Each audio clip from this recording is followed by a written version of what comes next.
greetings to all our valued listeners and viewers throughout the whole world, more particularly to all Shepherd's Rod believers, and most especially to our beloved brothers and sisters in the United States of America. Special greetings to our brethren in Colorado and Fiji Island, in Mexico, Spain, United Kingdom, Africa, and also to our brethren in Australia, and to the entire 144,000 living saints scattered throughout the whole world. Good evening, and may the good Lord bless you. This is our episode number 9 on our subject, the Bible calendar. So, I would like to make a recapitulation of all our subjects. First, concerning the message of the midnight cry, we know that that parable is found exclusively on Matthew 25, and the primary application is in the days of William Miller.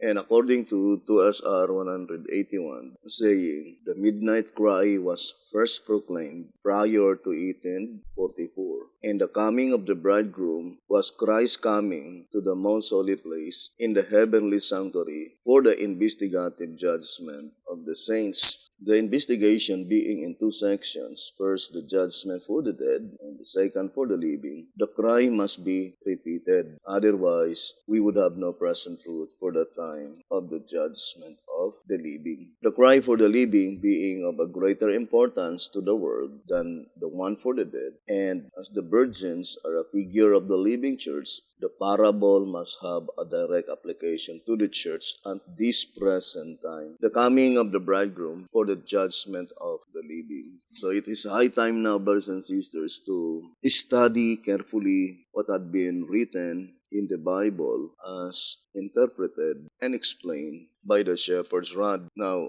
the shepherd's rod made it so plain that the parable in Matthew 25, the coming of the bridegroom, is Christ coming to the most holy place, according to our reading. And such parable is even more directly applied in the judgment that pertains to the living. If you will notice on 2SR 181, the first statement says judgment for the living, but in the middle part it says judgment of the living. So there are two events mentioned in this paragraph. Judgment of the living is blotting out of sins, but the judgment for the living is blotting out of names. Now I would like to read the statement in 2SR 220, saying, for the judgment, it says, blotting out the sins is the crowning up in the gospel of Christ. But I would like to read to you first to prove that the preposition of judgment of the living is blotting out of sins. Here in One Symbolic Code number 16, page 3, it says, after this, he comes for the investigative judgment of the living to his heavenly temple to blot out their sins. So I would like to read again One Symbolic Code number 16, page 3. After this, he comes for the investigative judgment of the living to his heavenly temple to blot out their sins. So, to repeat again, let us distinctly separate the preposition of and the preposition for. The preposition of, it is blotting out of sins. And according to SR 220, it is the crowning up in the gospel of Christ. Now, I would like to read 1 TG number 5 on page 8. It says, for over a century, we as Seventh-day Adventists have been preaching the work of the judgment for the dead, and should now with ease see that when the judgment for the living begins, it is to separate the saints from the sinners, the wheat from the tares, the good fish from the bad fish, the sheep from the goats, the wise virgins from the foolish ones. 1 TG number 5, page 8. So the judgment for the living is the separation of the names of the wicked and the names of the righteous. And in 1 TG number 45, on page 12. It is called The Purification of the Church. Now let's read 1 TG 45, page 12. We are to study the 66th chapter of Isaiah. In this chapter, the Lord speaks to two groups of servants. The servants up to the cleansing of the sanctuary, Daniel 8 verse 14, up to the judgment for the living, the purification of the church. 1 TG, number 45, page 12. So the judgment for the living is called the purification of the church. Now, I would like to connect to you this reading in 1SR. Here in 1SR, page 227, and it's entitled New Testament, section number 2. And then it says, Jacob, being the son of Isaac, naturally comes next in line.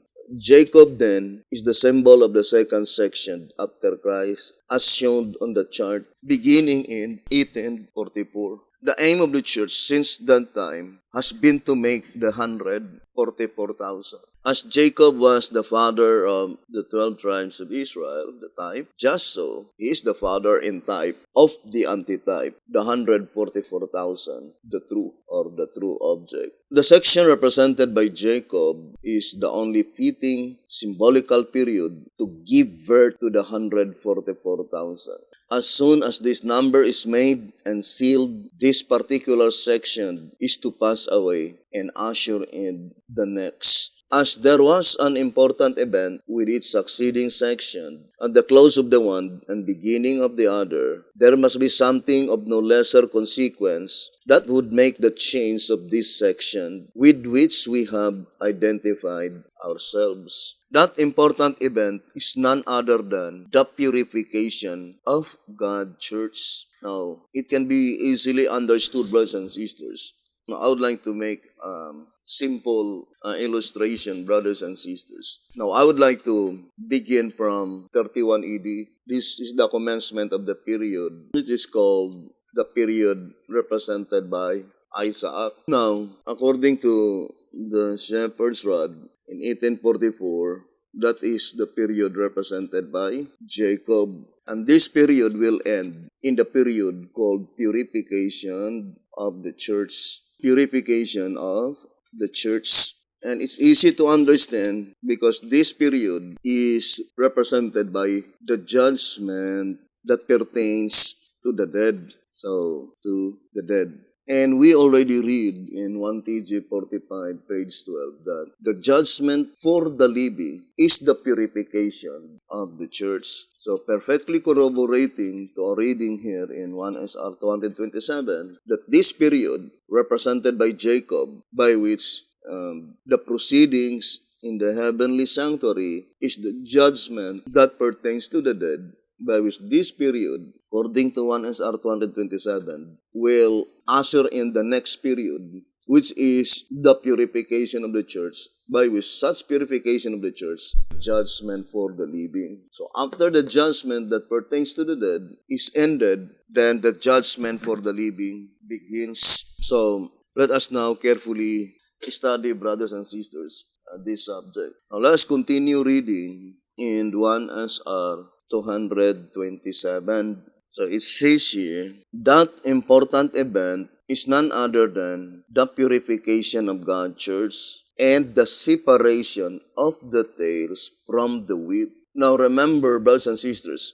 the focal point is in the heavenly sanctuary because section 1 ended on the occurrence in the heavenly sanctuary 1844 according to 227. Now I would like to read first the upper portion. It says, as Isaac was the firstborn after the Spirit, naturally he must represent the first section, beginning the cross of Christ. Quoting the words of Paul, he says, now we, brethren, as Isaac was, are the children of promise. Galatians 4 verse 28. Isaac then represents that section from the cross to 1844, as there has been no other call before. The commencement of its previous section, as well as their completion was marked by an important event, just so with the termination of the section represented by Isaac. 1844 is the only fitting time for that section to pass away and usher in the second, at which time the judgment in the heavenly sanctuary began.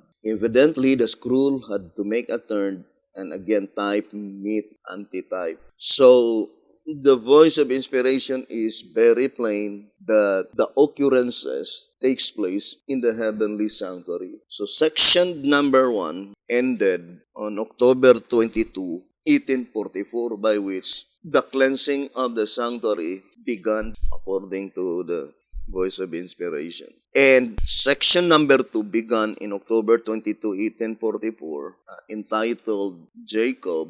But accordingly, brothers and sisters, that section will end in the period which is called the purification of the church. And accordingly, the purification of the church is the separation of the tares from the wheat. Or, to make it more clearer, the section represented by Jacob commenced in October 22, 1844, which is the commencement of the cleansing of the sanctuary. But such period will terminate, it will end at the time when the cleansing of the sanctuary is finished. And that is the most important event according to 1 SR 227. Now, let us read again 1 SR 227 and 228. As there was an important event with each succeeding section at the close of the one and beginning of the other, there must be something of no lesser consequence that would make the change of this section with which we have identified ourselves. That important event is none other than the purification of God's church and the separation of the tares from the wheat. Say Jesus, let both grow together until the harvest. The separation will mark the harvest. Note the verb until, meaning up to. This most solemn time for the one class, the tares, and glorious for the other, the 144,000. Thrust out the section represented by Jacob and forwards the other.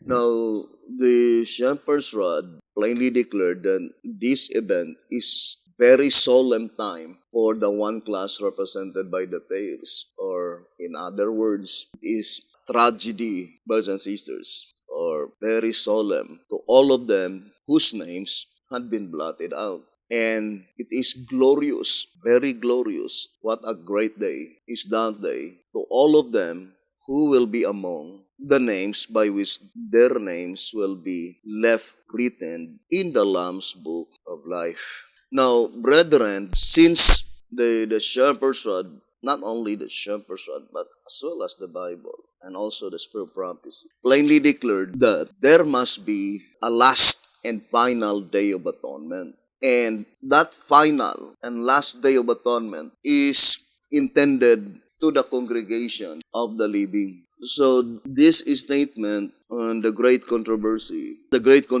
page 490, saying, solemn are the sins connected with the closing work of the atonement.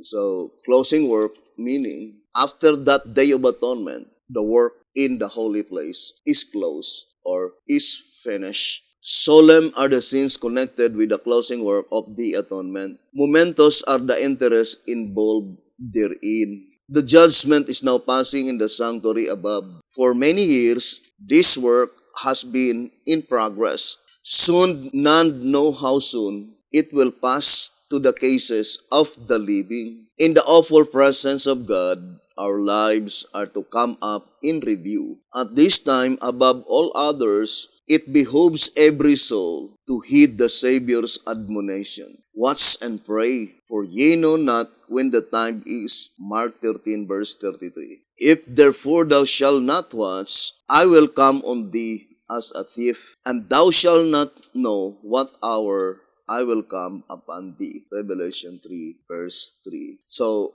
we focus to the statement, soon, none know how soon it will pass to the cases of the living. But we already read several times many passages in the Shepherd's Rod. First, in 2 TG 12:30 saying, to the people who must know that their cases are on trial. That statement is applied only to those who will be candidates to be among the living saints. And the Shepherd's Rod plainly told us in an Adventist Activities Research Committee, saying in page 15, and how will he judge the living without a message declaring that their cases are now to appear before God? So this statement is plainly telling you and I, no, the Lord God of heaven, the God of all justice, He will not begin the cases that pertains to the people who are candidates to be among the living saints without informing them that their cases are now to appear before God. Otherwise, such judgment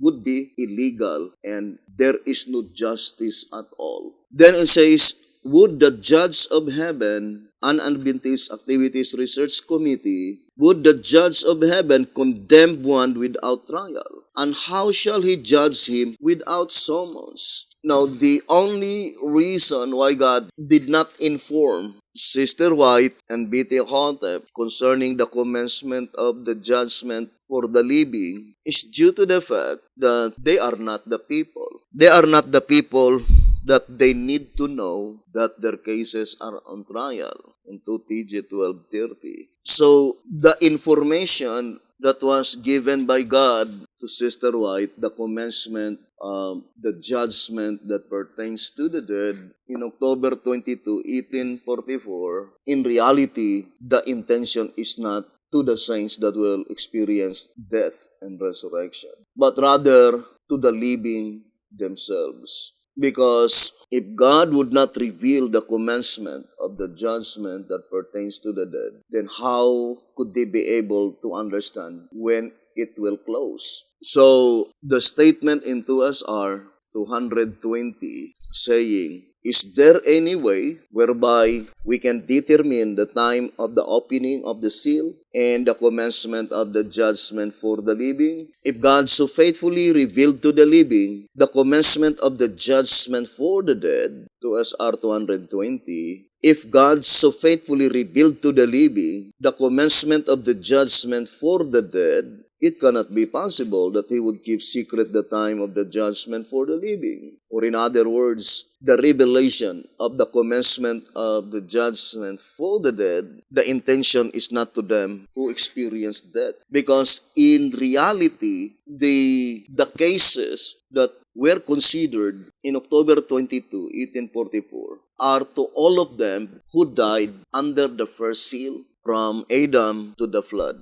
And even in the first seal, the only knowledge that was bestowed by God to Sister White is the commencement, the opening of the first seal.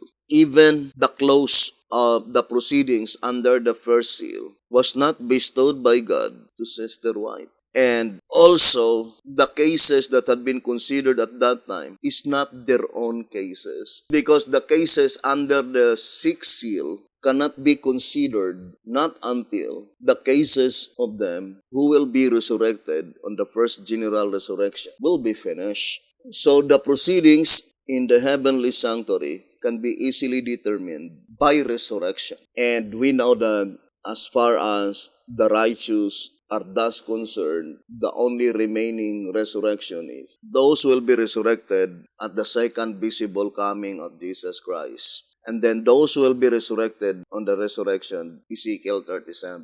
And those who will be resurrected on the resurrection, Daniel chapter 12. So, these are the three resurrections that pertain to the righteous. And we know that there are two group of people that will no longer to taste death. They will be translated to heaven without seeing death, the first fruits and the second fruits. Now, and it is 5 in all. 3 plus 2 equals 5. So going back again to SR 220, it says, if God so faithfully revealed to the living the commencement of the judgment for the dead, it cannot be possible that he would keep secret the time of the judgment for the living. Or that statement is saying that there is no reason for God that he would keep secret the commencement of the judgment for the living to the people, that they need to know that their cases are on trial. That statement, brethren, in White House Recruiter on page 31 and page 32, I would like to reemphasize again, saying, "Let us not, however, forget that there is an enemy who is determined to keep God's people in darkness, in ignorance of timely truth. And what more damaging darkness could he seek to keep them in than in ignorance of that which God would have them to know?" So it is God who informed them, because it says, of that which God would have them to know, while their judgment is pending, while they are being weighed in the balances of the sanctuary. None, absolutely none. So the statement is very plain. White House Recruiter, page 32. Because if God would not inform us, there is no possibility that we would know. We cannot see the third heaven, brothers and sisters. So, such prerogatives belongs to God. Now, why is it that the only information given by God to those who experience death is the commencement of the judgment that pertains to the dead? First, it's so because when their cases will be on trial, they themselves are already lying unconscious in their graves. Or I would like to make illustration, brothers and sisters. Now, October 22, 1844, the commencement of the proceedings in the heavenly sanctuary, of course, commenced with the first seal. First seal. Who are they been considered in this period of time? Those people who are already lying unconscious in their graves. The generation from Adam, 4000 BC, up to 2344 BC, the flood. So those who died in this period of time, they are the people who had been considered in the judgment in October 22, 1844. Now, would you think, for example, in 4000 BC to 2344 BC, when these people were yet alive, would you think there is any value at all if God would reveal to them that your cases will be on trial in October 22, 1844? By which thousands of years will elapse before their trial will be considered in the heavenly sanctuary. Then for what purpose of such revelation to them? Is it that they will prepare their lives prior to October 22, 1844? While in reality, they will die thousands of years before that time will commence. And secondly, brothers and sisters, the people who are destined for grave, they did not know when they would die. So it seems that their preparation is every day they need to prepare their lives. Because at the time when they will die, immediately their probation will close. Although the actual proceedings will be in October 22, 1844. And also, if it is in absolute importance that those who experience that, it would be necessary for them to know that their cases are on trial, then every generation there must be revelation. Those who died under the first seal, God would inform them. Second seal, God would inform them. Third seal, fourth seal, fifth seal. But there was no such thing. So, to repeat again, the information that was given by God to Sister White, which is only pertaining to the commencement of the proceedings in the heavenly sanctuary in October 22, 1844, by which such proceeding is not their own cases, the cases of those who died under the first seal. But to their own cases, they have no knowledge at all. So, the information that was given by God to Sister White, in reality, is not for themselves. And we can use that statement in Manuscript Release, Volume 7, 417, that they spoke less in their own time. Their prophesyings are in force for us. That statement, the pronoun us, is pertain to the last generation of men. That verse in the Bible, 1 Corinthians 10 verse 11, Romans 15 verse 4, is to the last generation of men, that whatsoever things written, it is for our own learning, brothers and sisters. And we do fully believe that we are on that period of time, brothers and sisters. Now, I would like to focus to this portion. First, in 2SR 220, it says, is there any way whereby we can determine the time of the opening of the seal and the commencement of the judgment for the living? If God so faithfully revealed to the living the commencement of the judgment for the dead, it cannot be possible that He would keep secret the time of the judgment for the living. If He did, we would have no present truth in the time of the last seal.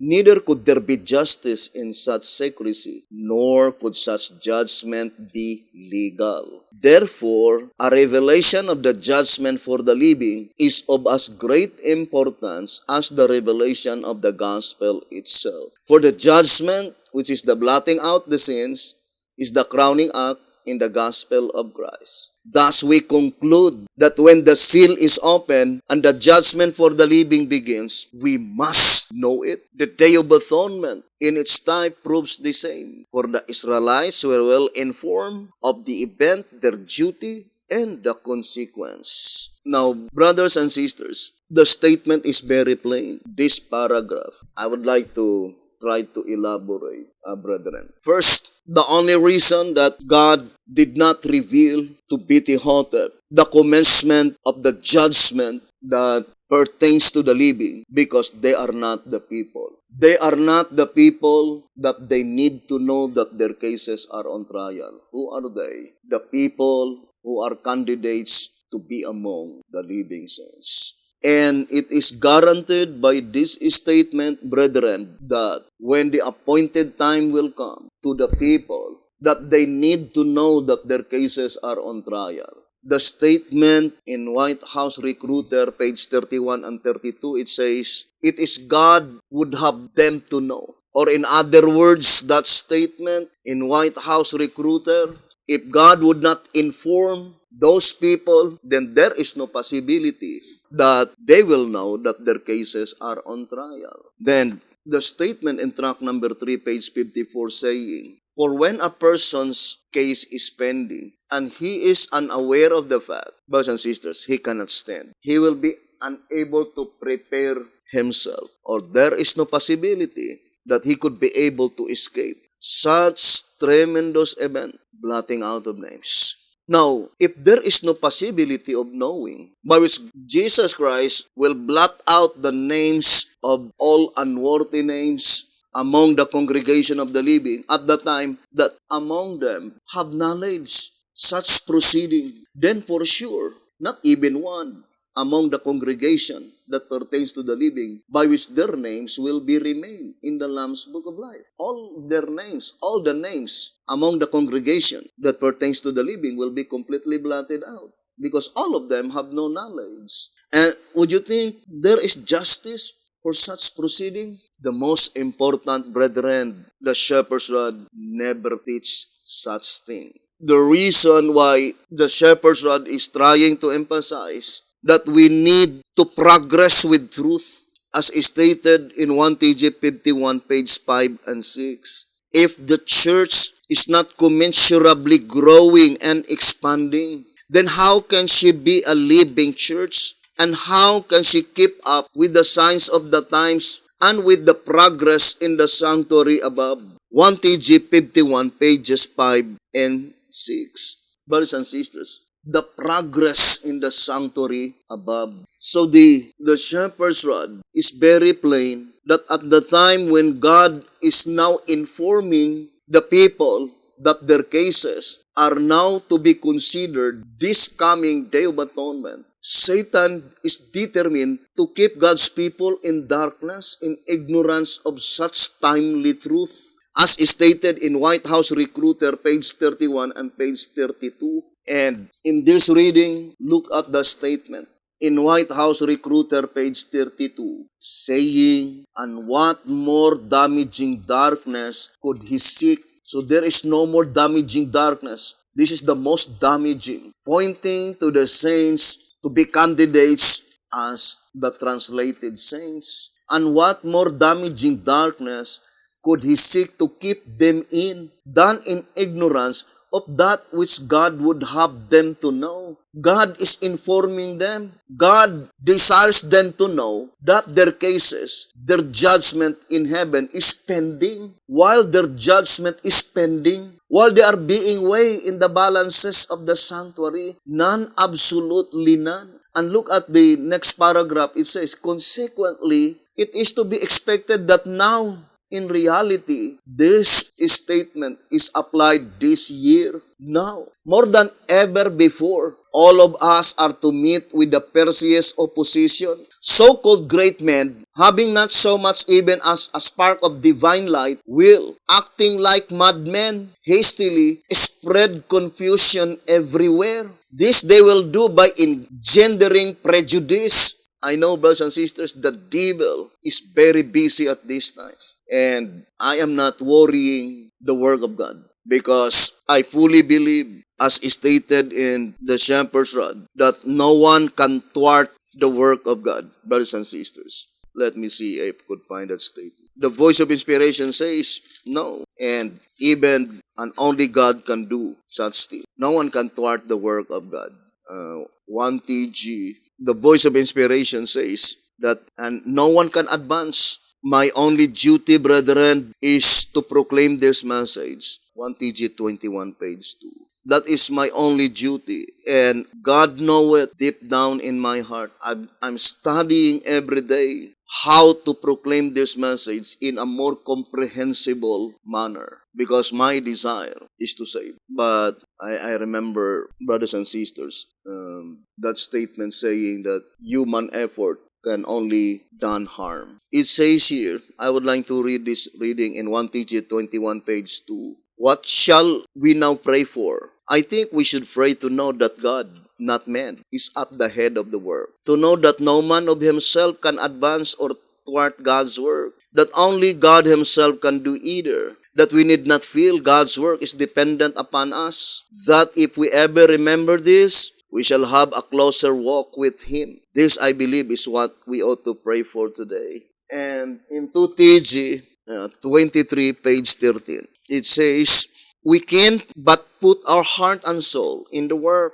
though and leave the results to God. If we ever had to be all out for God and none for self, it is now. I love so much that statement, brethren. And in 1TG 22, page 31, it says, and ever remember that if the truth itself cannot persuade the sinner to repent, force and human effort will do less good and much harm. And I really experienced this, brothers and sisters, that human effort is doing only harm, nothing good at all. And because of that experience of mine, I covenanted to the Lord, brothers and sisters, that the only words that I would speak to the people is the word of God. And whatever accusation or evil speaking, derogation, ruining the reputation, I will no longer assert and make any explanation, brothers and sisters, because only God can justify. Me of myself, brothers and sisters, have nothing to justify before God. And it says our time is too short and our work too great to engage in matters that are foreign to our duty. We cannot afford to waste our strength picking clothes in others. Let us get ready for the kingdom, for there is a church and a world to be saved. And God is anxious that we get down to business, and very quickly, if we are to be among the admired Jews of tomorrow, and live in perfect peace under everlasting security. Now, I would like to read again, brothers and sisters, and to repeat again, the only thing that worry in my life is that those people that had been affected with those accusations, and they had been bothered. Although I know that God already declared that none of His sheep that can be taken out of His hand. Now here, brothers and sisters, in White House Recruiter, page 32, it says, so-called great men, having not so much even as a spark of divine light, will, acting like madmen, hastily spread confusion everywhere. This they will do by engendering prejudice. by exalting baseless theories, by fabricating and propagating falsehood, by hurling scorn and ridicule, by mongering gossip and heresy, and by engaging in character assassination. But none of this will face those whose portrays is the Lord, and who heed His priceless, precious, inspiring counsel in the following passages. Do not be unbelieving. The more you are jostled, misapprehended, misstated, misrepresented, the more evidence you have that you are doing a work for the Master, and the more closely you must cling to your Savior. Testimonies, Volume 8, page 130. All who in that evil day would faithfully serve God according to the dictates of conscience will need courage, firmness, and a knowledge of God and His Word. For those who are true to God will be persecuted, their motives will be impugned, their best efforts misinterpreted, and their names cast out as evil. Gospel Workers, page 264. But all these things, brothers and sisters, according to our reading, Satan do all these things in order to divert your attention to the things by which God would have you to know. That our cases are now about to be considered this coming Day of Atonement. Now, brothers and sisters, the shepherd's rod plainly declared in Adventist Activities Research Committee on page 50, saying, and how will we know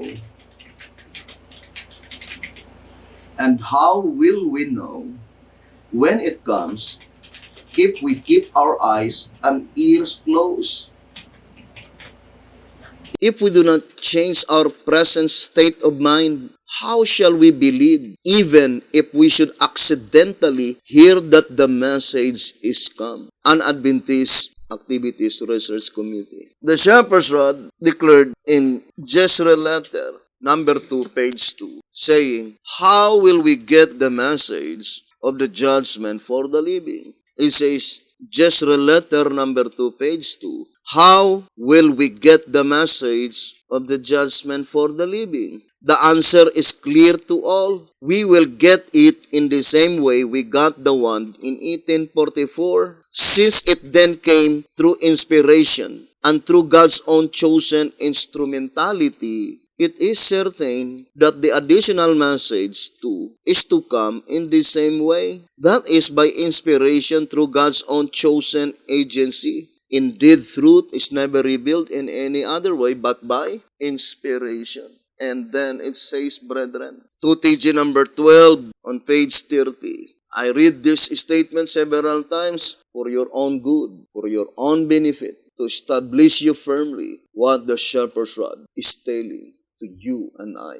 Here in 2TG 12:29, it says, the revelation, moreover, in the following verses, again and again endeavors to make us see that the event there portrayed is the judgment in session. Fear God and give glory to Him, for the hour of His judgment is come. And I saw thrones, John declares, and judgment was given unto them. Revelation 20 verse 4. John truly penned it as a prophecy. But when it actually takes place, then God's agency on earth, the spirit of prophecy in the church, is to proclaim that the event has actually taken place. Since the records of both the dead and the living must be reviewed by the judicial tribunal, the first angel's message, Revelation 14 verse 6, must be proclaimed in both periods, in the period of the judgment of the dead and by a loud cry in the period of the judgment of the living. So the statement is very plain. Who will proclaim such judgment when the judgment is already in session? God's agency on earth. What is the agency of God on earth? The spirit of prophecy in the church. Why is it that that church been able to proclaim that the judgment is in session? Because the spirit of prophecy is bestowed by God into that church. Such gift cometh from God, the gift of prophecy. And it is the absolute prerogative of God unto whomever He chooses. And the mere fact that in the parable in Luke 19:12 to 17, Luke chapter 19 verse 12 to 17 saying, we don't want this man, plainly indicating that the man that God had chosen was not their choice. But that is not your prerogative. God never give you any authority that you will be the one to choose. And God never give you any authority that you will recommend to God. Such prerogative belongs to God. Now, for example, I would like to read to you in Testimonies to Ministers this statement. Testimonies to Ministers on page 65. When it shall come, it is pointing to the Spirit of truth. When it shall come as a reprover through any human agent whom God shall choose, it is man's place to hear and obey its voice. It is man's place. No, it is not your place to question. You have no absolute authority to question God. God, why you choose that man? I don't like that man. Brothers and sisters, it is man's place to hear and obey its voice. Now, to repeat again, that statement is perfectly corroborating also to the statement given by the shepherd's rod. In 2TG number 6, page 26, Jezreel's name, though remains the same, and as he represents the prophets of God in all times, so there must be last Jezreel, the last manifestation of inspiration. Then it says, this shows that they are the descendants of Jacob, and therefore we must hear and obey them. In the General Conference Special, on page 9, it says, brethren, finally, for what other purpose could any right-thinking minds suppose the Lord would send His prophet if not for them to give ear to Him, that they might thereby survive the great and dreadful day of the Lord? For what else indeed could the Lord have made a record of prophecy and promise of His last day prophet? Ponder this, brethren, think it through. To all people that he is in the right thinking of his mind, he could immediately discern that the only reason that God sent prophet is to give ear to him, that they might thereby survive the great and dreadful day of the Lord. What is the great and dreadful day of the Lord? The blotting out of names. That you could survive, that your names will be left written in the Lamb's book of life. Now suppose you are living in the days of Jonah. Then Jonah warned the inhabitants of Nineveh. They did not know who is Jonah. Jonah is a stranger in Nineveh. Then Jonah immediately warned them, 40 days from now, Nineveh will be destroyed by fire. Now what if the inhabitants of Nineveh, they will say, let us examine first who is that man. Let us examine that man if he is wicked or he is righteous. What would you think will happen at the end of the 40 days? All of them will be reduced to ashes. Brothers and sisters, it is really very important, this message. Try to investigate and study the message, not the messenger. Brothers and sisters, I am not saying that I am righteous, brothers and sisters. And to repeat again, I know that I am not worthy. And brothers and sisters, I know that I have many failures, shortcomings. I have many sins that very degrading. But thank God, He gave me another chance to change my life. God knows it, brothers and sisters, that I forget all those things in the past. And if God did not accept my confession and repentance, that is the prerogative of God. And I put my whole trust to my merciful, loving God, brothers and sisters. And to those who continually ruined my reputation and spreading confusion, I love you, brethren. And I'm praying because I know that you are a shepherd's rod believer. And I'm praying that someday, both of us, God would forgive us, brothers and sisters, so that we could see together and with joy, we will be in God's kingdom, by which it is no longer far distant. Now, to repeat again, brothers and sisters, since I'm trying to make a summarization of this subject, in 2 SR 220, saying, is there any way whereby we can determine the time of the opening of the seal and the commencement of the judgment for the living? There is. The answer is, there is a way. And the only way is that cometh from God Himself. If God would not inform us, there is no way at all that we will know the opening of the seal. Let us distinctly separate the opening of the seal in the holy place and the opening of the seal in the most holy place. The opening of the seal in the holy place precedes the opening of the seal in the most holy place. The statement in the Great Controversy 421 saying,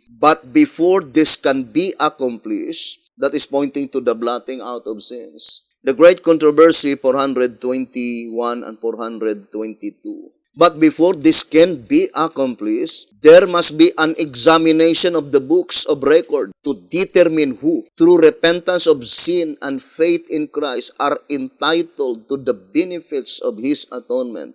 Where? In the most holy place.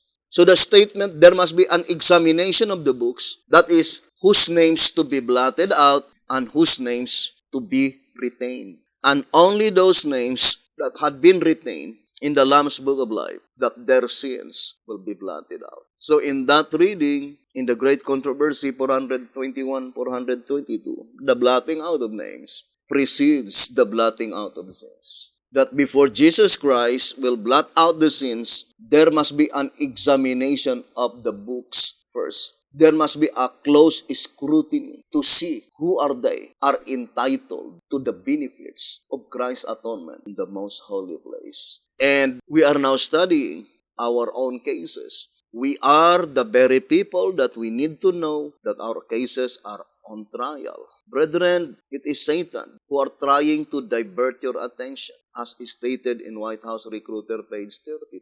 It is the desire of God that God wants you to know, so that we could be prepared, so that we could be survived. So the statement here in 2SR 220, brethren, is plainly indicating that when the time will come, when the proceedings that pertains to the dead is finished, then while the judgment, which is the blotting out of names, is already scheduled by God, there must be a message of present truth first. 11 Symbolic Code, number 3, page 5, present truth comes only from God. Brothers and sisters, present truth comes only from God because we do not know the seasons. It is God who will appoint when present truth will be revealed. Although in that statement, in 11 Symbolic Code, number 3, page 5, if we do not desire present truth, however, God will not give it to us. Now, the voice of inspiration is plainly telling in 2SR 164 saying, while the investigation for the congregation of the dead is in progress, there can be no separation among the congregation of the living. Or in other words, while the blotting out of names among the congregation of the dead is still unfinished, then there can be no separation among the congregation of the living. And brothers and sisters, the Shepherd's Rod says, but when our high priest shall begin the atonement for the living, there must be a message of present truth. Our high priest, Jesus Christ, at the time that he will begin the blotting out of names under the congregation of the living, there must be first message of present truth. Present truth comes only from God, but present truth never comes to this earth without a human channel. In 2TG 29, page 7, it says, present truth is committed by God to an individual. 2TG 29, page 7, present truth committed to an individual. Now, what if the present truth by which God committed is not your choice? Then you will be tempted to say, we don't want this man. In Luke 19, verse 12 to 14, we don't want this man. If that messenger is welcomed by everybody, the Bible would not stated such thing. The mere fact that Jesus Christ declared that universally, because 10 represent universal, according to tract number 8, page 30. Since there are 10 servants in Luke 19, verse 12 to verse 27, indicates universal. Therefore, such messenger is universally hated. We don't want this man. But, brothers and sisters, you could no longer alter the fact. Because when God chooses someone, no one can dictate God. The message here in the Old Symbolic Code saying, brethren, let us read for symbolic code, number 10 to 12, page 7, the parable makes it clear that through some men, Jesus is to reign before His appearing, and that those who refuse to submit themselves to the one whom Jesus has chosen to represent Him shall lose out eternally. And that's why I love so much that statement in 1TG 28 on page 12. Indeed, the important thing is not how good or how bad we are or have been. Brethren, in 1TG 12, 27 and 28, the antediluvian experience should always serve as a living reminder to us. It says that we should not be presumptuous as were they. Because the statement says, does both good and bad perish in the destruction of the flood? Of course, presumption is only to the people who think themselves that they are good. Saying that, brothers and sisters, if that is the case, that the reason that God would send the flood because of wickedness, then they presumptuously give such reason in their own mind, saying, then we will not be included with such destruction because we are not bad, we are good. But that is a presumption. Does both good and bad perish in the destruction of the flood? Those who remain outside the ark. And the very message here on the present truth recorded in 2SR 164 saying, come to the sanctuary. It is very important that you need to study concerning the sanctuary doctrine because there are two sanctuary. The sanctuary in Daniel 8, 11, and 12 which is trodden underfoot by the devil through the exceeding great horn. Brothers and sisters, and that is not the sanctuary that was stated in 2SR 164. Come to the sanctuary. What sanctuary that you need to come? That is the sanctuary as stated in tract number 3, pages 47 and page 48, saying, I would like to read, inescapably, therefore, the Lord's coming to His temple, Malachi 3, verse 1 to 3, His coming with all His angels, Matthew 25, and His coming enthroned above the living creatures, Ezekiel chapter 1. All three representing the same event as has been shown take place at the beginning of the judgment of the living, the time in which the judicial activities of the heavenly sanctuary extend to the earthly sanctuary, the church. And it is pertaining the judgment of the living, the beginning of the judgment of the living. What is the beginning of the judgment of the living? The sealing of the 144,000 is at the closing of the judgment of the dead and the beginning of the judgment of the living. 2SR 171. Then that reading can be easily understood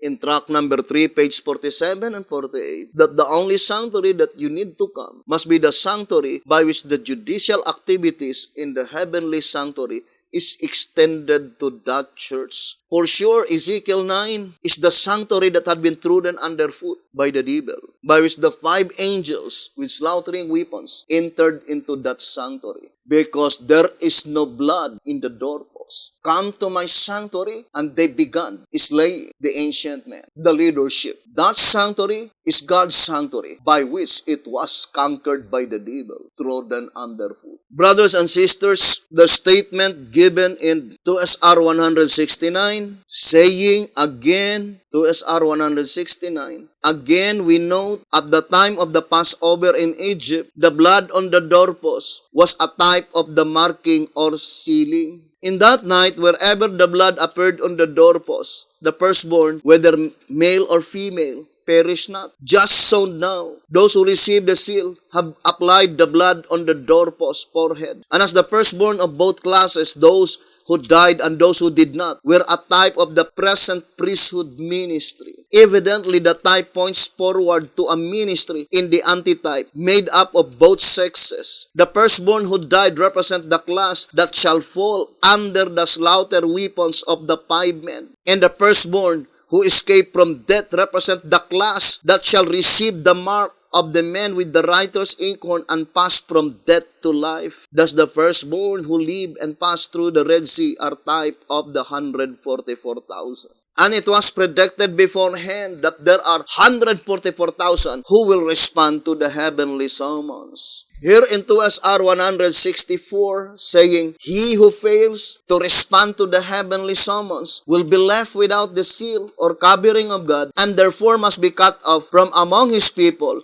as prefigured by the services in the typical Day of Atonement. Now let me show to you the illustration in the Bible as explained by the Spirit of prophecy. Here in Patriarchs and Prophets, let us read the statement given by the voice of inspiration. And hoping, brethren, that we will be benefited with this announcement, with this message. Let me read to you, if I could find that statement. In Patriarchs and Prophets, concerning the place of refuge, by which according to, there is no more time to say farewell to the loved ones, because his life is at stake. I think that is the statement. 517. So I would like to read the statement. He who fled to the city of refuge could make no delay. Patriarchs and Prophets 517.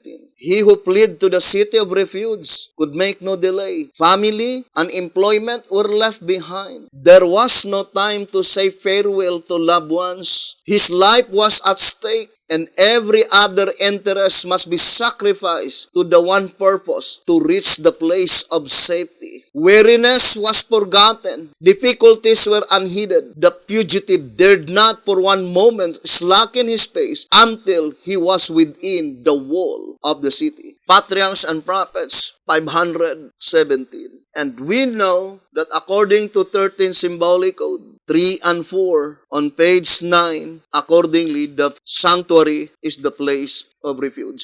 13 Symbolic Code 3 and 4, page 9. A sanctuary is a place of refuge.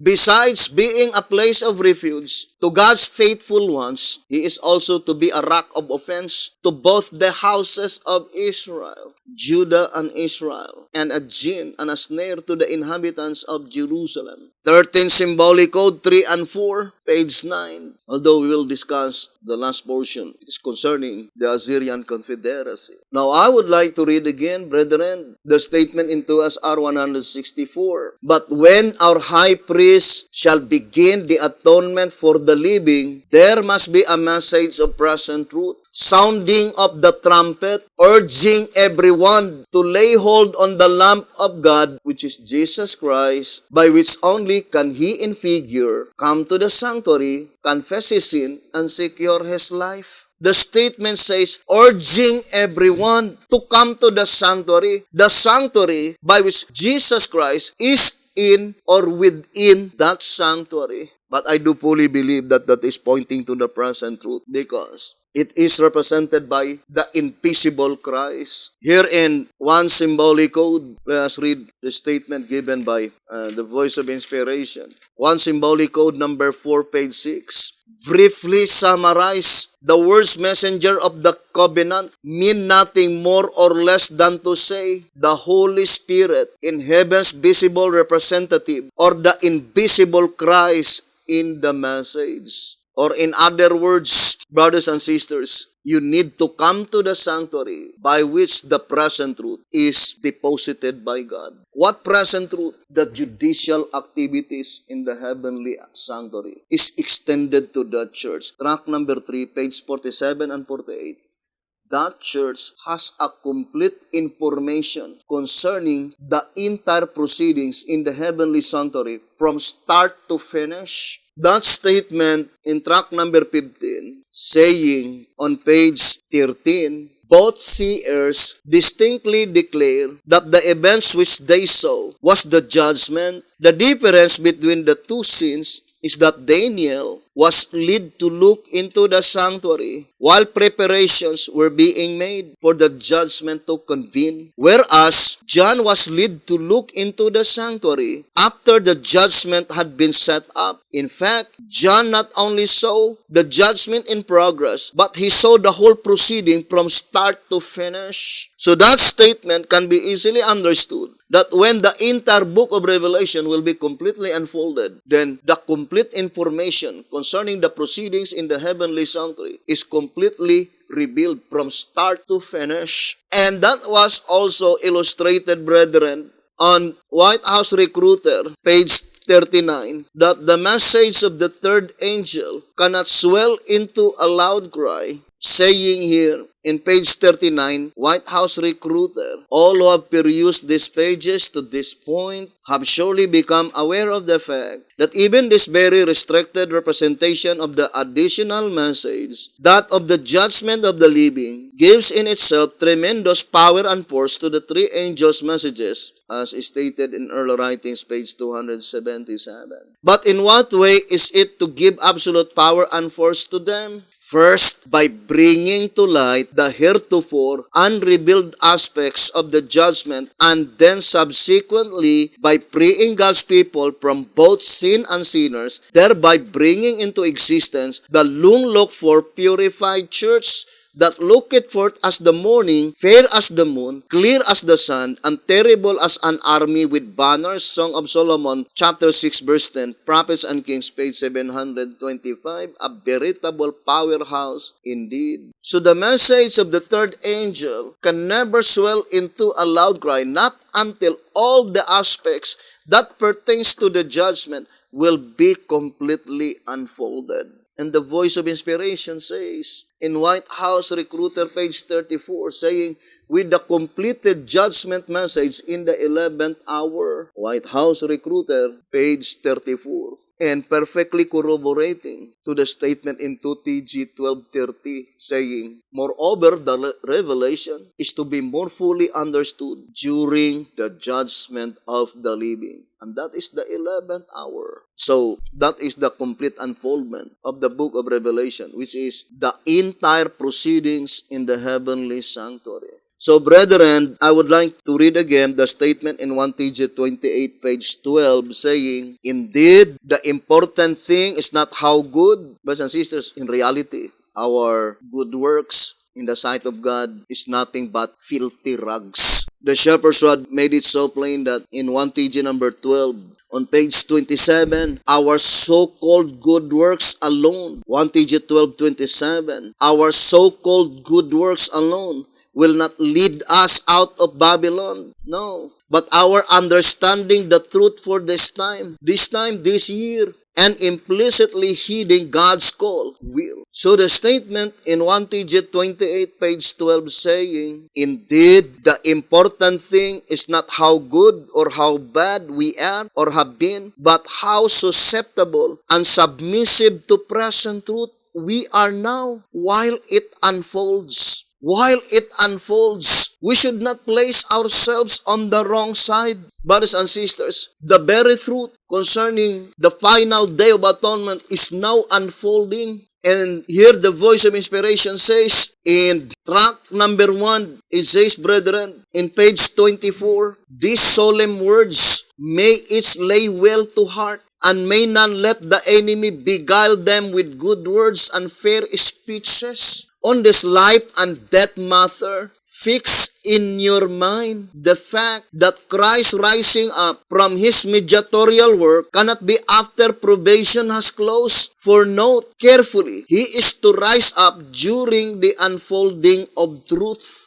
Jesus Christ will rise up from his mediatorial work in the heavenly sanctuary during the unfolding of truth. And the voice of inspiration is admonishing us that, hoping that we will be susceptible and submissive to present truth, brothers and sisters, while it unfolds. Look at the vision that was shown by God to Sister White in Answerer number 2, page 68, quoted in volume 5, page 690. Saying, viewing the question in the light of both statements, we see that Christ lives the sanctuary at a certain time in the unrolling of the scroll. During the time when the scroll is unrolling, coming to the church, he finds her not spotless and ready to meet him, but deep in sin, yet self-complacently feeding upon the errors, faults, and mistakes of others, and hoping that we will not be among those people. The statement feeding, meaning you are listening. Do not listen to hearsay, brethren. Listen only to the word of God.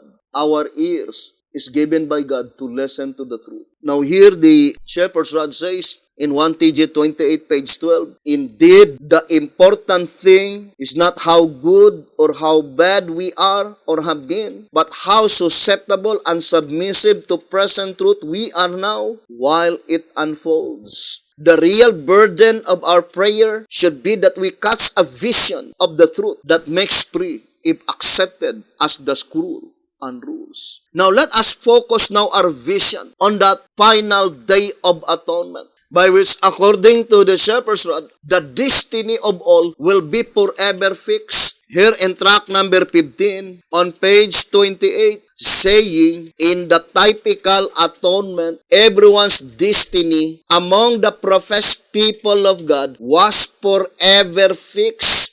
Those who complied with the demands of the law were left to live, and those who did not were cut off from among the people. Thus, it must also be in the antitypical atonement. And it says, so in the typical service, only those who have come before God with confession and repentance, and whose sins through the blood of the sin offering were transferred to the sanctuary, had a part in the service of the Day of Atonement. So in the great day of final atonement, that is final, the last day of atonement, and investigative judgment, the judgment of the first two sittings. The first sitting is referred to the dead, but the last sitting is referring to the living. The time to separate the tares from the wheat, the bad fish from the good, from among both the dead and the living. Track number 15, page 28 and 29. The last and the final day of atonement. Of course, that is pertaining to the living. Now, brethren, God is really a merciful God. I remember the statement in 1SR Pocket Edition. Let me read to you. Here in 1SR Pocket Edition, saying on page 56, the eye focused to the light of heaven sees that Jehovah God, the super artist, has employed in the scriptures every method known to mankind by which to unfold the wondrous structure of redemption. The word every meaning all method known to mankind. It was employed by God to unfold the wondrous structure of redemption. Of course, the statement, brothers and sisters, every method known to mankind, pointing to the word it is written, that all the written words, brothers and sisters, it was employed by God to build the wondrous structure of redemption. All method. And God is really a wonderful God. And I would like to read this reading in 2SR 171. What a wonderful experience. What a wonderful experience it will be when we fully comprehend the love of God and the price paid for our redemption. 2SR page 171. What a wonderful experience it will be when we fully comprehend the love of God and the price paid for our redemption. Brethren, the only reason that we are studying the scriptures, the prophecy, the shepherd's rod, is to understand the plan of redemption. I always use that verse in John 3:16 as a universal text. For God so loved the world that He gave His only begotten Son, that whosoever believeth in Him should not perish, but have everlasting life. The statement, God loved the whole world, because it is God who created this world. There is no desire for God that not even one He desired to lose. But God also has no desire to save such a one by which He did not follow the way of salvation. Because God is God of freedom. Although God wants every one of us to be saved, but He will not save anyone who will deliberately reject salvation. But what I'm trying to emphasize, brothers and sisters, we as shepherds and believers, let us forgive each other. Let us help each other. Brothers and sisters, if I've committed trespasses and sin, hope that you could forgive me, brothers and sisters. And hope my God also could forgive me. But I love all my fellow shepherds and believers, brothers and sisters. And it is high time now that our goal is to help each other to understand the plan of redemption. Because we are coming face to face that Day of Atonement. This is the very last year, which is the shepherds would call it the last added year, provisionary time. And how could you be able to understand if you will not listen to this message? Brothers and sisters, if you will not listen to this message, if you will disregard this message, if this message cometh from God, if this is the very present truth, brothers and sisters, you could no longer alter the fact. That statement in track number 5, I would like to read to you, must be applied to all the revealed truth. It says here,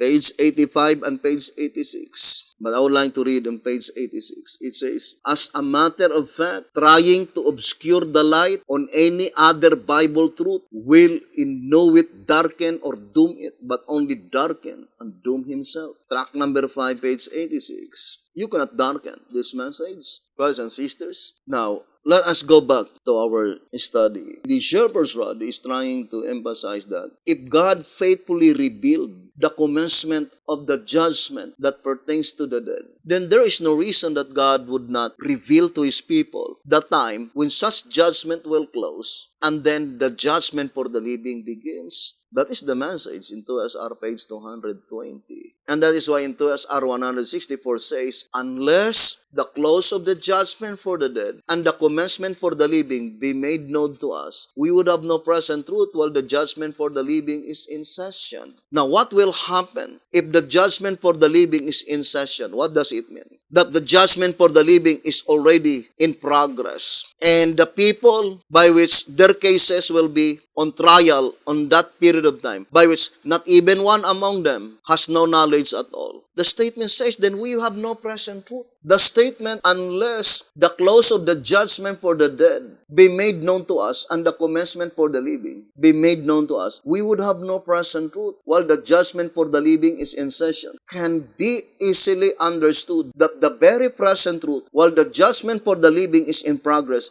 is the knowledge when the judgment that pertains to the dead is closed, meaning finished. What judgment? Blotting out of names. Then the next blotting out of names is the blotting out of names that pertains to the congregation of the living. That is the present truth. This is the very present truth. That statement, brethren, to my fellow Shepherd's Rod believer, in 2TG number 30, on page 15, saying, let us once and forever realize that the devil is more shrewd than we can imagine. He is not particular what you believe, so long as he can keep you ignorant of revealed truth. No, it's not particular. For example, you believe that the headquarters must be in the United States of America? Brothers and sisters, the devil is not particular with that. He's not bothered. The most important thing for the devil is to keep you ignorant of this knowledge while our cases are already pending in the heavenly sanctuary, while the day is approaching such blotting out of names, but we are in total ignorance. But it cannot be, because Jesus Christ will not begin the blotting out of names that pertains to the living without first sending heavenly summons. Summons cometh from the presiding judge, and since it is heavenly summons, it cometh from God the Father. And of course, it will be channeled to God's agency on earth, the spirit of prophecy in the church. You cannot blot out the information. You can only ignore, because we proclaim it every day. And your ignorance, brothers and sisters, let us distinctly separate the term innocent and the term ignorant. That very statement written by Alonzo Jones, saying that if there is no possibility of knowing, then that people had been innocent. I would like to read again. It says, a picture of the present condition of the mass of mankind is here drawn. The people of the last generation will be like that before the flood, while the ark was preparing. This shows that we cannot innocently be ignorant on the subject of the Lord's soon coming. It will be a terrible calamity in that day to those who do not know, even as it was to the world in the days of Noah, because they did not know that of the approaching time of the flood. If they had no means of knowing, they would, of course, have been innocent and have escaped destruction. If there is no possibility of knowing, then they have been innocent. But that is not the fact. The possibility of knowing is every day, because Noah is preaching every day. But according to 2SR 183, they paid little attention to the message of Noah. But those who believed went into the ark at a given time. And that illustration is pointing to the close of provision for the church. So let us distinctly separate the term ignorantly and the term innocently. The voice of inspiration says in 2SR 219, saying, while the judgment for the living is in progress, it was in progress since April 3, 2020. The commencement of the judgment for the living began on April 3 for 2020. April 3. And we will show to you because that April 3 or April 2 and 3 in Bible calendar, that was October 11, 2021. April 2, 2020 or April 3, 2020 in Bible calendar, that was October 11, 2021. So that last day of atonement, October 10, 2021, the last day of atonement, blotting out of names under the judgment that pertains to the dead. Or in other words, from October 22, 1844, these 6 books, 1, 2, 3, 4, 5, 6, in October 10, 2021. But that October 10, 2021, in Gregorian, that was April 2, 2020. These 6 books were already cleansed. Therefore, the only remaining book to be cleansed is the book under the 7th seal, the Congregation of the Living, this coming Day of Atonement. October 10, 2022 in Bible calendar. October 10, 2022 in Gregorian calendar, it is March 27, 2021 in Gregorian calendar. And I will try my best with the help of the Lord that I could be able to explain to you. How could we certain for sure that April 2, 2020 in Gregorian calendar, in Bible calendar, that is October 10, 2021? It is because of the restoration of the Bible calendar. And we are coming face to face that event, brothers and sisters. You might reject it. You can speak evil against it. That is your own prerogative. Our duty is only to proclaim the message. And this statement is applied to this very year.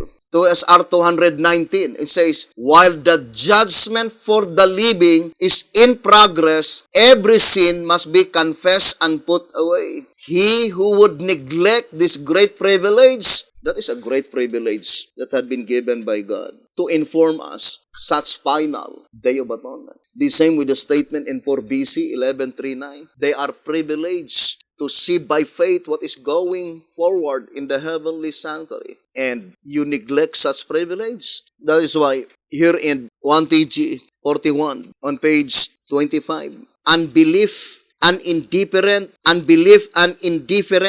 in revealed truth is an insult to God and a sin against the Holy Ghost who leads into all truth. 1 TG 41, page 25. Unbelief and indifference in revealed truth is an insult to God and a sin against the Holy Ghost who leads into all truth. 1 TG 41, page 25. In 1 TG 31, on page 4, it says, knowledge then is what we need, and shall we turn it down now when it is so freely brought to our doors? Just as soon as God's people obtain this knowledge, the knowledge of the Lord, just that soon shall the kingdom appear. So it is that while learning of God and of His wisdom, we are at the same time bringing peace on earth. Plainly then, those who have not this knowledge of the Lord cannot become citizens of His kingdom. How essential that we know what is truth through our own personal experience, not through the experience of others. So the statement in 2 SR 219 saying, he who would neglect this great privilege will find himself involved in everlasting ruin, cut off from among his people, ignoring this most vital subject. If you ignore, if you will not listen, the truth remains the same. This coming Day of Atonement is the blotting out of names.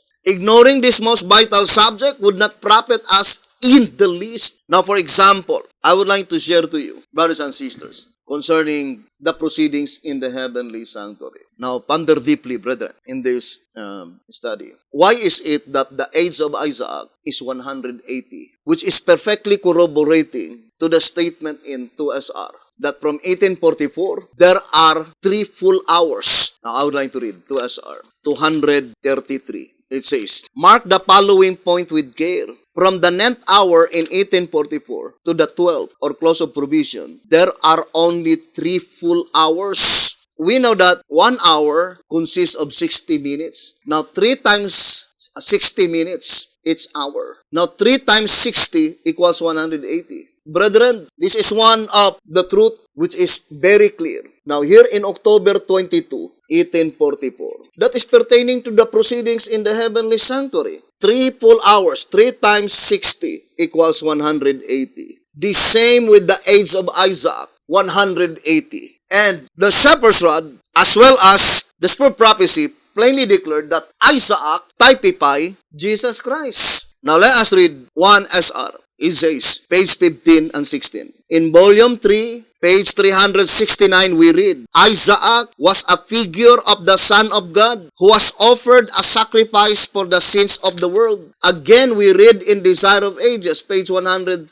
and in the ram divinely provided in the place of Isaac, Abraham saw a symbol of him who was to die for the sins of men. Thus, Isaac and the ram are symbols of Christ's submission, death, and sacrifice. 1 SR pages 15 and 16. What is the place by which God commanded Abraham to offer Isaac? It is in Mount Moriah. What is Mount Moriah? Now let us read track number 8. Page 5. The 7 lamps, verse 5, being part of the sanctuary fixtures, gives conclusive evidence that the heavenly throne scene occurs in the sanctuary, whereas the subsequent Zion scene takes place upon Mount Zion, the kingly earthly palace grounds, not upon Mount Moriah, the sanctuary grounds, where it would necessarily have to take place, where it denote that the event occurs in the sanctuary. But we will prove to you in every different angles. But for sure, this portion is absolutely perfect. That the life of Isaac, volume 3, 369, typifying the work of Jesus Christ in the heavenly sanctuary. Now, easy to understand, brothers and sisters. Now, let us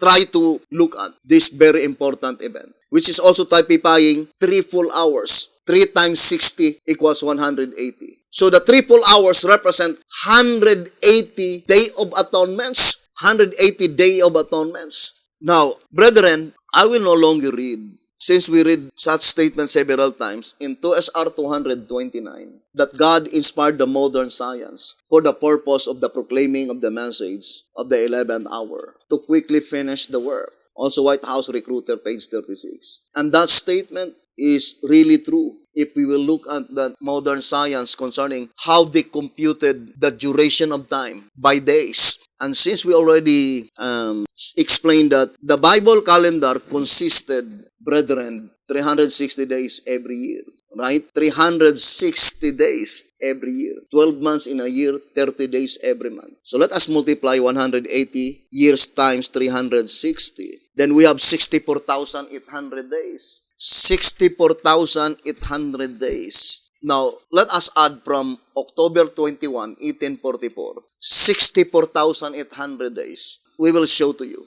in the timeanddeath.com, by which I do fully believe that it is God who inspired that man who placed that computation. You can easily compute and apply one event to another. Of course, from one Day of Atonement to another, there must be 360 days. So 180 represent 180 Day of Atonements. Now, look at, brothers and sisters, October 21, 1844. Then we will add 64,800 days. 64,800 days. Look at, it will fall on October 10, 2023 in Bible calendar. But in Gregorian calendar, that is March 22, 2022. Since 2SR 233 is pointing to the parable in Matthew 20, to repeat again, in the parable of Matthew 20, the great multitude is not included. And for sure, without any doubts in that illustration, March 22, 2022, that is the blotting out of sins that pertains to the living saints, 144,000. By which in the Bible calendar, that will be October 10, 2023. Then we need to count backward the previous Day of Atonement, right? Now let us go to March 22, 2022. March 22, 2022. Then we will subtract 360 days. Then that would be March 27, 2021. That would be the blotting out of names. This coming Day of Atonement without any doubts. because it was already scheduled by God that there must be only 180 Day of Atonements from October 22, 1844 up to the blotting out of sins that pertains to the living saints, 144,000. That is perfect. There is no mistake for that because it was computerized, brothers and sisters. And I would like to explain October 21, 1844. This is really the October 10 in the Bible, the Day of Atonement. Therefore, from one Day of Atonement to another, that is 360 days. Very logical. Because Bible calendar contain only 360 days. And that is the reason why God preserved intact. The weekly cycle never been changed. And the only measurement I would like to read in Symbolic Code, 11 Symbolic Code, number 4. It says, page 6, in the beginning, the evening, and the morning were the first day. Day is a measurement of time, and God created it. The day, as you know, is composed of 24 hours, an hour being merely a shorter measurement of time, since the earth can measure but 24 hours each time it turns on its axis. Earth then has as its own only means of time measurement its rotation to it on its axis and its circuit through its orbit. 11 Symbolic Code number 4, page 6. The only measurement of the earth is the day. So when the shepherd's rod says, brothers and sisters, that our sinful world will be 6,000 years old when probation closes, that 6,000 years can be measured by days. 6,000 times 360 equals 2,160,000 days. Since we already read in Bible commentary that the sinful world were already 4,000 years old when Jesus Christ was tempted in the wilderness. 5 BC, 1081. 4,000 years from the time Adam turned his back from his Eden home. So there must be only remaining 2,000 years in November 27. Brethren, you cannot find error, fault in this message. All the messages is based on the word it is written. If you are fully believer of the shepherd's rod, then you must believe the declaration saying in 1934 tract 3, it says, I think page 71, that our sinful world will be 6,000 years old when probation closes. And I will explain that from time to time in this subject, the Bible calendar. And you can see that every angle is in perfect harmony. Let us go first to that diagram concerning Isaac. And you can see the accuracy of the scripture. Isaac. So that is, brothers and sisters. Look at. You think that is only a mere happenstance? Or is it purposive design? The name Isaac contains 5 letters. What is 5? The numbers of the Bible. 1934 tract 3. It says, the numerical value of the Bible is 5. So, the name Isaac typifying the work of Christ in the heavenly sanctuary. Why? Because there are 5 proceedings in the most holy place, brothers and sisters. Exactly typifying the 5 distinct calls in Matthew 20. Now, I would like to enumerate one by one, brothers and sisters. But at this time, I will not include the great multitude because it is not a part in Matthew 20. The blotting out of sins of the first 4 seals. The blotting out of sins of Ezekiel 37, special resurrection. The blotting out of sins of Isaiah 57:1. The blotting out of sins of Revelation 14:13. And the blotting out of sins of the worshippers. The 144,000 living saints. It is God who take the life of Isaac. Why is it that Isaac died at 180? To exactly, perfectly points out to Matthew 20, the blotting out of sins in the most holy place. There must be only 180 Day of Atonements, brothers and sisters. And that is, brothers and sisters, the 3 full hours, 60 minutes, 180. So we already found out that the 180th Day of Atonement, brothers and sisters, would fall on March 22, 2022. That is October 10, 2023. And that would be the blotting out of sins that pertains to the saints, 144,000 spiritual Israel that would no longer to taste death. The crowning act in the gospel of Christ. We will continue this subject, brothers and sisters, and hoping that the Lord will bless you and will inspire you with holy zeal and will continue to study and search the Word of God. so that the entire plan of redemption will be completely unfolded into our own minds. Thank you very much. May the good Lord bless you and have a beautiful, wonderful evening.